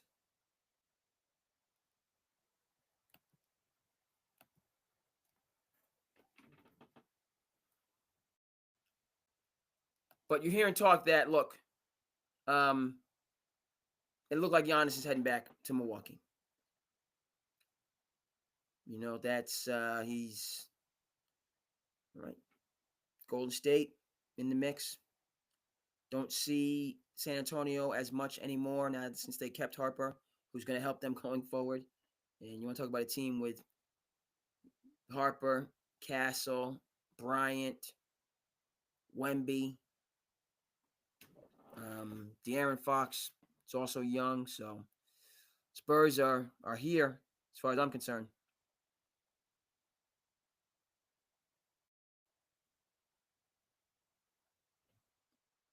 Talk, folks, is that Mikal Bridges, Canary in the Coal Mine is saying, Knicks, we're in the hunt. We're in the hunt. See if we can lure Giannis. But that blue, big bluefin tuna. Watching Old Man in the Sea. Ken Burns, Hemingway documentary, third episode. Old Man in the Sea. That big tuna ain't biting. That big kahuna ain't biting. So Giannis, yeah. Kel Bridges deal, and I'm a Golden State person. I think that's the move. Only thing is, as we talk, Golden State, I'm not trading Giannis for prospective pieces. I'm not impressed with Jonathan Kuminga. Pazorski, Moody, you give me a bunch of question marks. Right? I'll trade Luka, but you're going to have to give me Giannis. See, that's what I need for a Giannis. That's the other part of the Luka Doncic ridiculousness. It's like, yeah, you can trade Luka, but you need an SGA. You need an Anthony Edwards. You need a Giannis Antetokounmpo. You need us, the super of the superstars to make that deal. I'm not trading a super duper star for a bunch of role players. And the Warriors have an aging roster and some decent young role players. So again, if I'm Milwaukee and I look at what the haul that was got, like there's not a Drew Holiday in that deal. You traded Dame, you traded Drew, but you traded Drew but got Dame. I'm trading Dame, but I'm getting Drew and all these other assets if I'm Portland. So I'm giving an all-star, and they're both all-stars. They're both Hall of Fame level players, by the way. People in Boston seem to have forgotten that. But I'm trading strength for strength. I'm not trading strength for question marks. So as much as I feel like Golden State would be an advantageous situation for Giannis, playing with Chef, with Jimmy Butler, they can make some noise. Would they be the favorites? Still, the conference is difficult, but they'd be right there. Give away the young pieces, bring in Giannis, then you replace those young pieces with just guys that are, hired guns, so to speak. Right, when the Celtics trade away all those young pieces, and I thought, oh my goodness, this is amazing. We're never going to replace Sebastian Telfair and this player and that player, and and you bring in James Posey, you bring in Eddie House, all these one-year deal players to come and get a championship, and they did.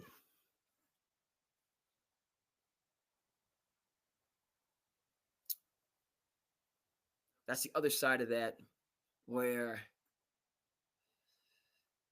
like it's Miami would have to, is more feet because Miami can come off a Tyler Hero or come off a Bam Adebayo. They can include an all-star in the package along with a boatload of picks and other young pieces. But you're not just giving me young question marks and draft picks for Giannis. I'm not having it. Again, why LeBron even advanced in age, he's still all NBA. So talk about him being moved this year. If I'm Rob Pelinka, you're giving me an all-star level player. I'm not taking question marks. Clay, after all the injuries, so on, a Derek Lively, a nice young player, and a PJ Watt. Stop, please. For LeBron, I'll give you all those players for Dalton Connect. You can give me Clay and Derek Lively and PJ for Dalton Connect, but not for LeBron. Okay, for LeBron, I'm gonna have to get AD back or Kyrie back. I'm gonna have to get an all-star level player back, or no. I'll see you later, buddy. Okay, so this I had Giannis being out of there. I had Giannis kind of forcing his hand a little bit and saying, "I want to be out." There's more. You're just hearing more of the loyalty. Now, fine, he can be loyal. Cole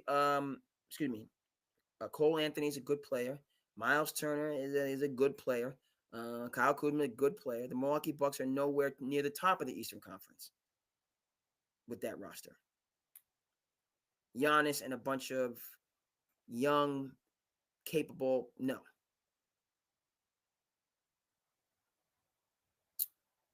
So stay home, do it for if that's where he's happy, and that's, then it'll be similar to Dame, where you're happy, you're in the conversation, you could make some noise, but you're not going to be a favorite.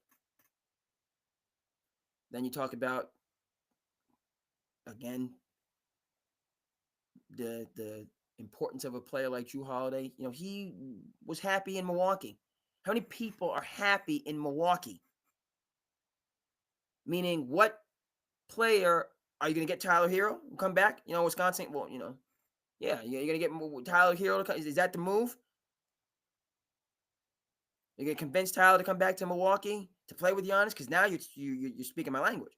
Does Tyler want to leave South Beach, come back to Wisconsin for the cheese? I haven't seen any indications of it. But that aside, Con Kneppel, another Wisconsin person. Like, are you going to convince one of these Wisconsin kids to come back? I don't see the Bucks.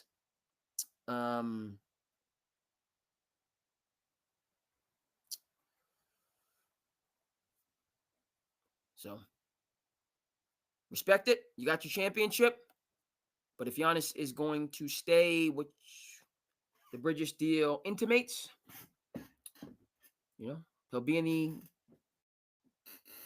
MVP conversation and great numbers, good for the league. But until he gets another star with him, ain't gonna be no championships to be had. Okay, folks, let's go over to the NFL. Is everybody out there doing in television land? We're gonna head back. SandCity by in 4. Yes, sir. Yes, sir. Appreciate those rocking with me. Sunday night, it's late. I know, folks gotta go to work. We in Augusto. To the educator, you're saying, hey, it's been good. Good. Gotta get back to it. But it's all, hey, I have get to. I don't have got to.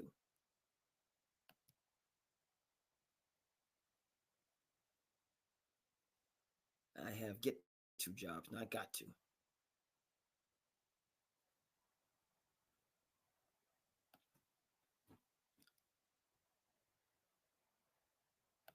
All right, let's talk about the NFL and the Hall of Fame induction ceremonies.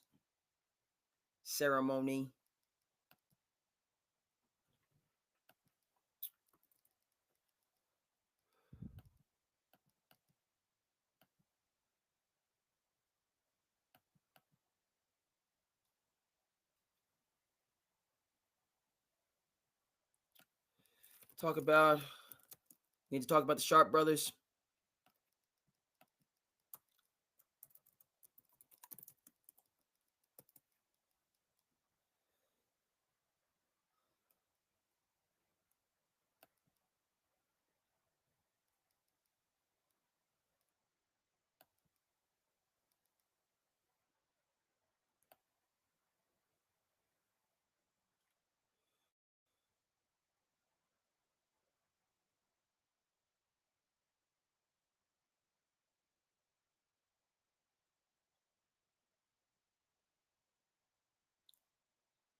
see here.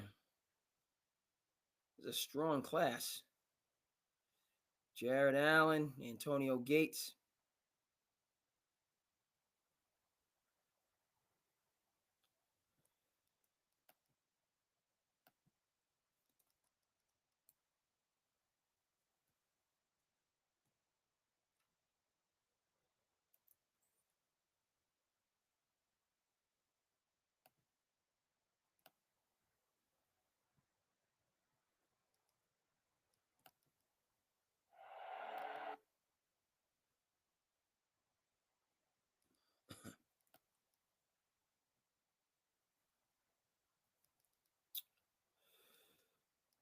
Okay, not too much dead air here.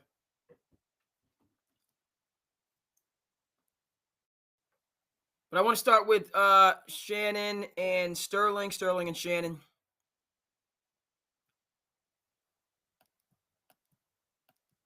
Talk about the other inductees.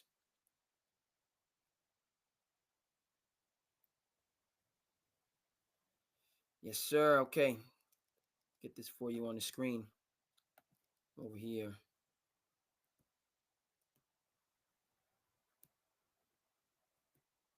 Going left and right, right and left. But I know I have it for you. Goodness.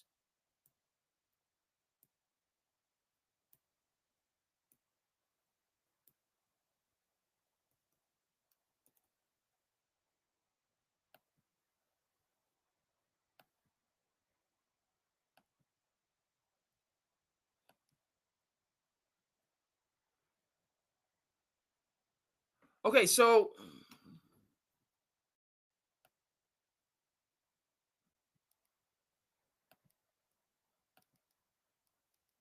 right, we got the speech at long last.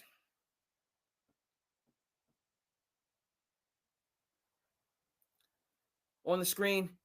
And yeah, I was appreciative that Sterling brought Shannon up for part of the speech. And how do I mean by they are the first siblings to go into the Hall of Fame, right? But being a fan of both brothers, knowing Sterling from my formative years, getting to know Shannon as he's risen through the ranks in media, and then learning more about both Sterling and Shannon through, because, oh no, I didn't want to X that out. Good, didn't X it out. I didn't want to do it anyway. Let's try that. All right.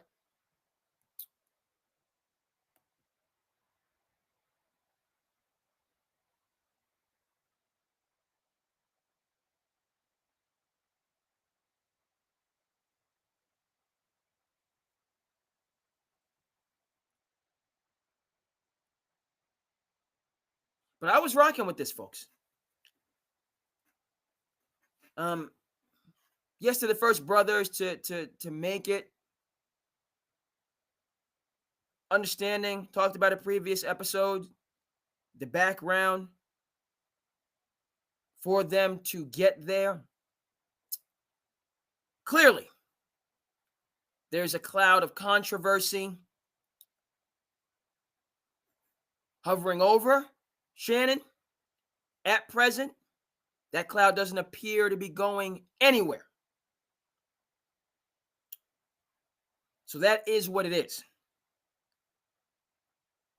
And I don't know if Sterling would have given this speech in this fashion had it not been under a part of that dark cloud.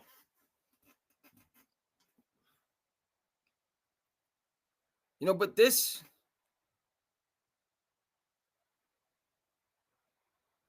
right? I think it's authentic. The world knows Shannon. He got a chance to play a full career, win 3 Super Bowl championships, numerous Pro Bowls, so on and forth.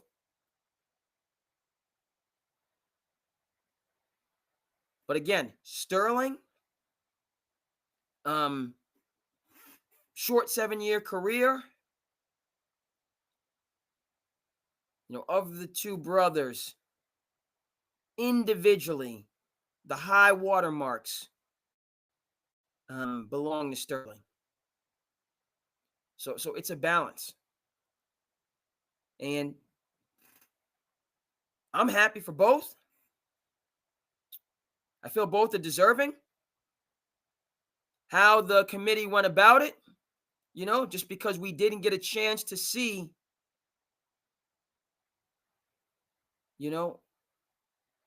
what Sterling ultimately would have been. So him having to wait to get into the Hall of Fame, completely justified.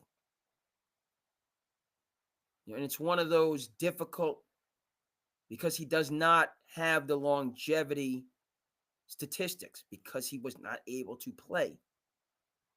But when he did play, those 7 years,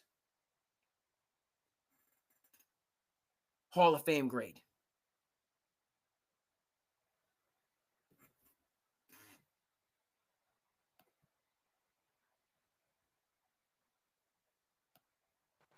Because, see, when I tell you that you have to learn to follow before you Okay, can running lead. this back for a bit. And the only reason I'm standing here, the only reason I told you all those stories, everything I did athletically, everything I did for an audience of one.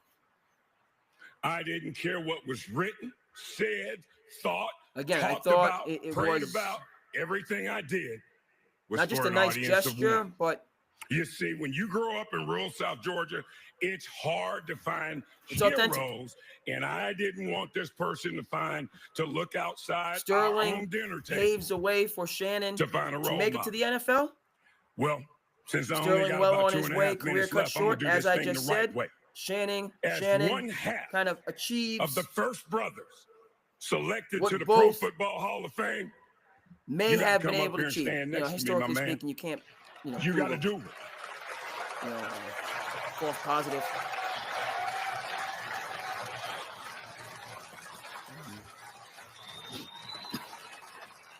You have to learn to follow before you can lead. The background, Shannon was died, the and you were Sterling. crying your eyes out. I Since they're both prayed to raised by their God, grandparents. do not let me cry. That's the father I need figure to be strong for him. And God got me through that. for Shannon coming And up then to a the few ranks. years later, Daddy died. And you were crying your heart out. And I prayed to God, do not let me cry.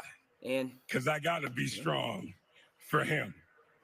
And it's been, so wonderful to be able to experience tough road love recently for Shannon. and appreciation He's got from more my miles family. to go. But ladies and gentlemen, this is why I play football. On that road, this is why I got possibly out of bed. It many wasn't more work. miles to go. It was because of this right here.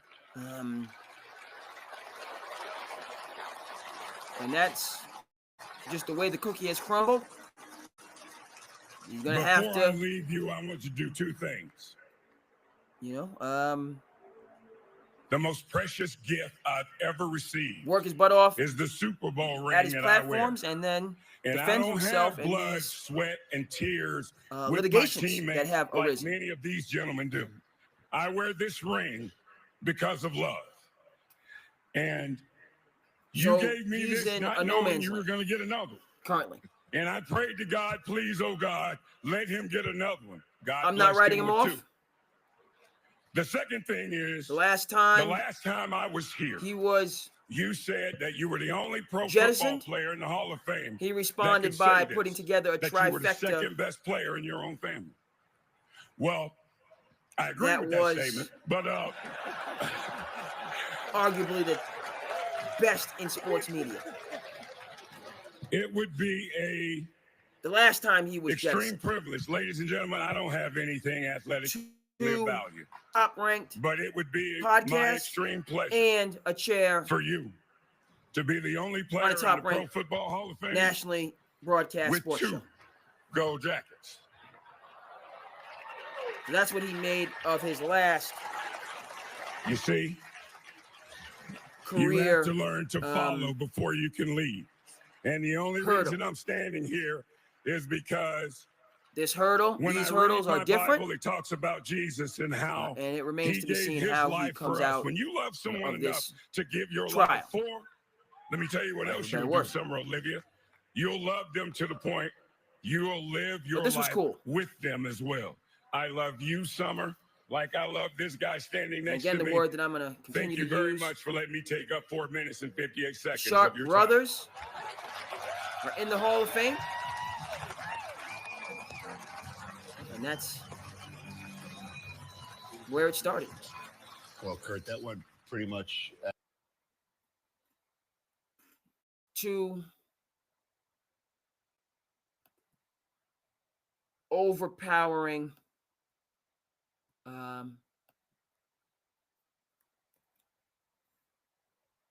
football talents. Talk about the Baseball Hall of Fame, getting it right. Football being my second choice. Basketball being a distant third. Not even in the same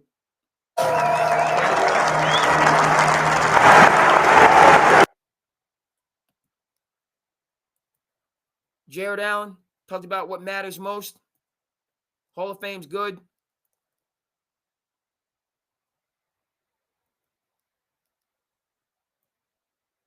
You know, his family, the legacy he leaves behind. Jared Allen, no problem. No, you know, he was.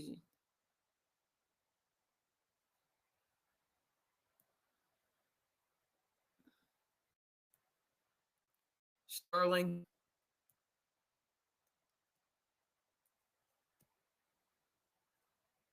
Eric Allen, another baller.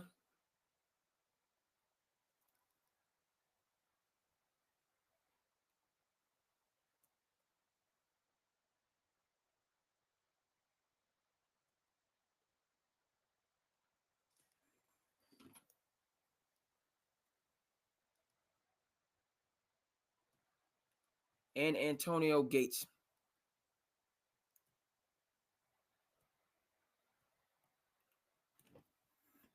See if we can get Antonio up here quickly. Gave a shout out to Phillip Rivers. That's just Chris Berman there. So we can't get that.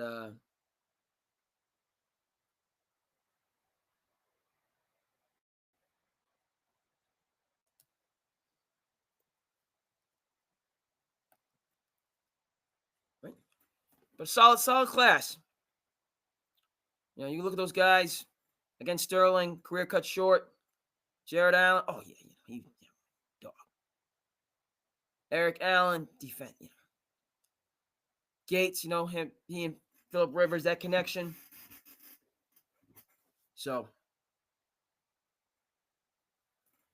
immediately you can remember and picture for yourself them being in the Hall of Fame.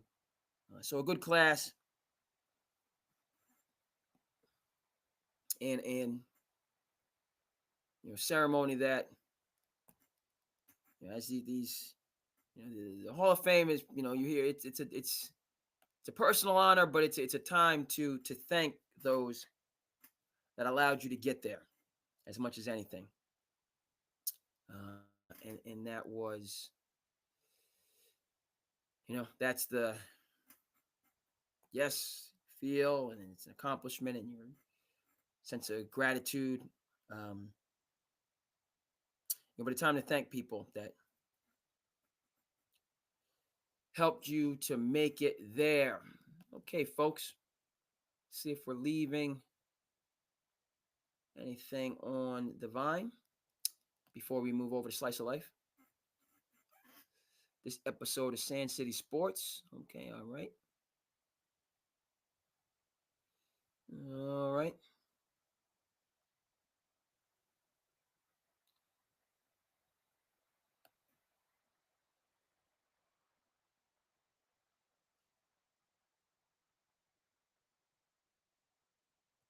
And we'll get into college football.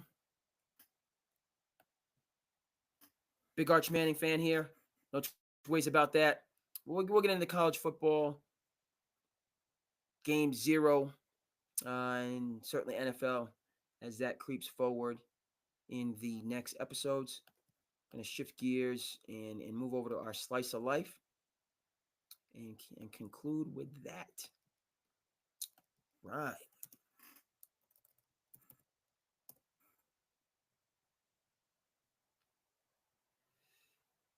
Indeed.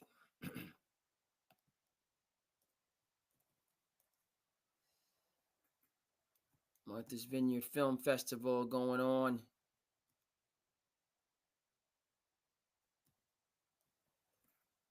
Let's get to our slice of life.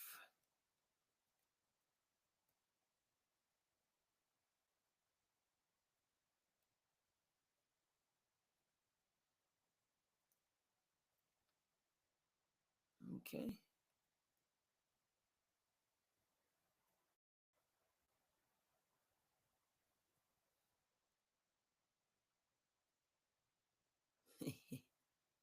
For the sports takes. Gotta take a second or 3 to get to the sports takes. Did the Mikal.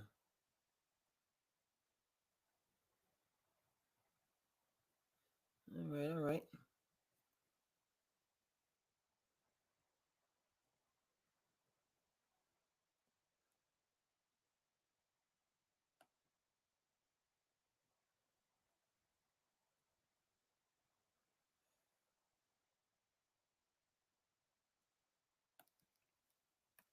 All right, talk a lot about Drew.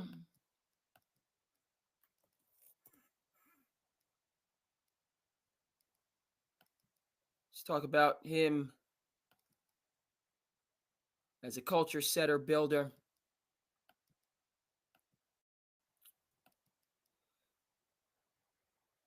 And his experience. Back in your early years, who kind of served that role for you and what made it important? Yeah, one was Andre Iguodala. He was a jerk. My rookie year, he was just on you, or he was on me. He was on me about a lot, and I didn't really understand why until later. He obviously saw something in me that I guess I hadn't seen yet, and just constantly being on me and harping on me about being consistent and the things that I have to do were super important. I had Elton Brand, who I think everybody knows Elton Brand's game, and his career has been amazing and what he's doing in Philly. I also had Aaron McKee as a coach, so he was kind of like my player coach who really instilled in me a lot of hard work. And because we were the same position, he coached me up a lot on how to be solid as a not just a human, or not just as a player, but as a human. And you think of a guy or two back in your early years who kind of served that role for you and what made it important? Yeah, one was Andre Iguodala. He was a jerk. I know how that translates on and off the court. So with Iggy, was it just like try harder in practice, like every? No, it wasn't try hard because I always had try hard. It was just like sometimes as a young kid, you might not lock in as much as you probably should. Obviously, you have creativity and you might want to try things if it's defensively or offensively. And he would always tell me just be solid. So he would give me hints on when to pick and choose to be creative and when to take risks. But at the time, I think I was taking a lot. So I know how that translates on and off the court. So with Iggy, was it just like try harder in practice, like every? No, it wasn't try hard because I always had try hard. It was just like sometimes as a young kid, you might not lock in as much as you probably should. Obviously, you have creativity and you might want to try things if it's defensively or offensively. And he would always tell me just be solid. So he would give me hints on when to pick and choose to be creative and when to take risks. But at the time, I think I was taking a lot. So.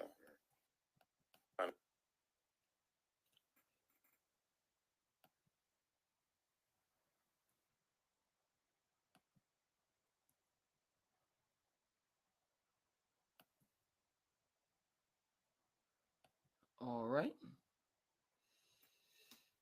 It's good. That's Drew. Let's talk a little bit of finance with somebody he worked closely with, Jaylen Brown. How old were you when you became a millionaire? How old was I? Yeah.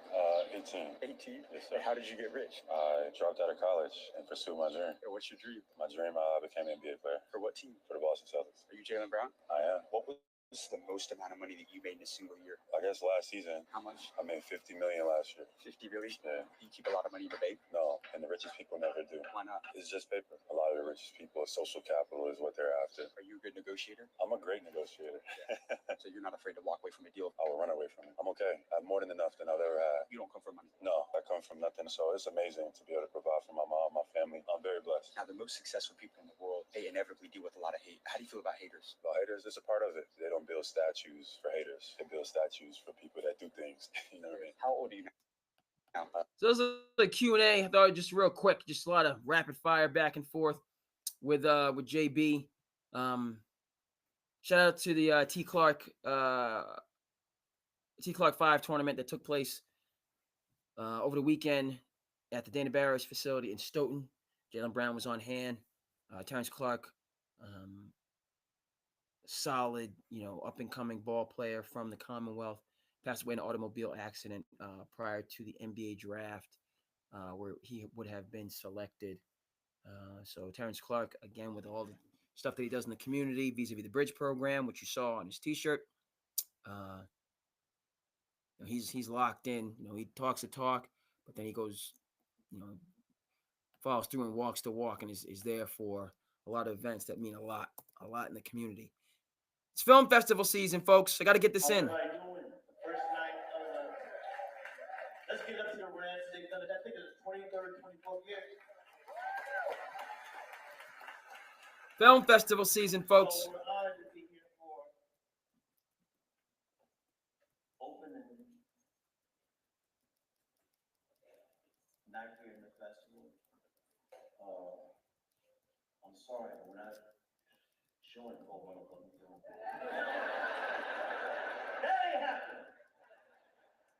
But we have some choice cuts. And I'd like to say hello on behalf of my brother, Mr. Denzel Washington. Give it up. This is the 5th joint of the dynamic duo, Lee in order, Mo Better Blues, Malcolm X, he got gang, Inside Man, and now the 5th film, Higher Still Old.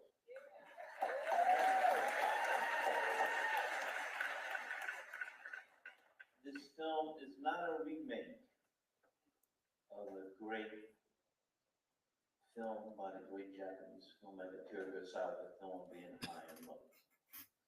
This is not a remake, this is a reinterpretation. Now, we all love Julie Andrews singing. My favorite thing. But when John Coltrane did about it, put that stuff on it, hot sauce, all other stuff. So this is not a remake, a reinterpretation. So we have some choice custom clips we're gonna share with you, and we're gonna. How's everybody doing? The first night of let's get up to the Rant. They've done it. I think it's 23rd, 24th year. So we're honored to be here for opening night here in the festival.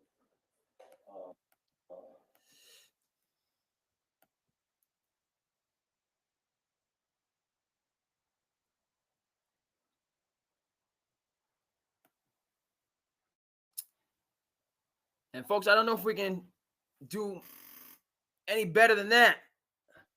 I think we're going to have to leave it off for this episode. Spike Lee opening night, Martha's Vineyard Film Festival.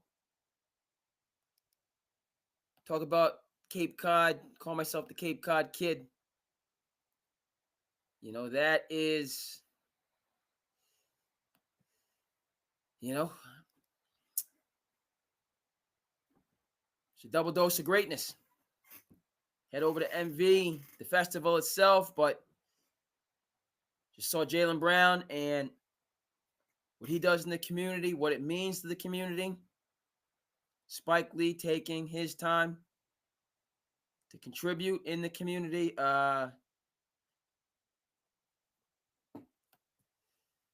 It doesn't get much better. So I believe that's where this episode is going to have to leave it off. As I said, college football, NFL football on the horizon.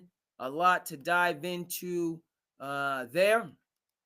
But situation with the Lakers, it's all there for that team, this team, to put it together and start building towards the championship. Not a favorite, start building towards the championship. These secondary narratives, unnecessary. What is available in the second largest city in the country is enough to go around for everybody. The Lukas, the LeBrons, the Genies, the Pelinkas, rather than turning in on one another. NFL Hall of Fame induction. Respect to all the inductees: Jared Allen, Antonio Gates, Eric Allen, and Sterling Sharpe. Controversy or not, all deserving and examples for the next generation of great football players out there. And, you know, talk a little bit about Drew, what he's going to do with the Blazers, up-and-coming team. Jaylen Brown, what he does in the community. I much appreciate him. And, again, none other than Mr. Spike Lee gracing us here in the Cape and Islands with his presence for the Martha's Vineyard Film Festival. It's a beautiful thing. SandCity Sports. You know what it is. Yes, I am your host, Cape Cod King, article Andre King, SandCity Sports. Thank you so much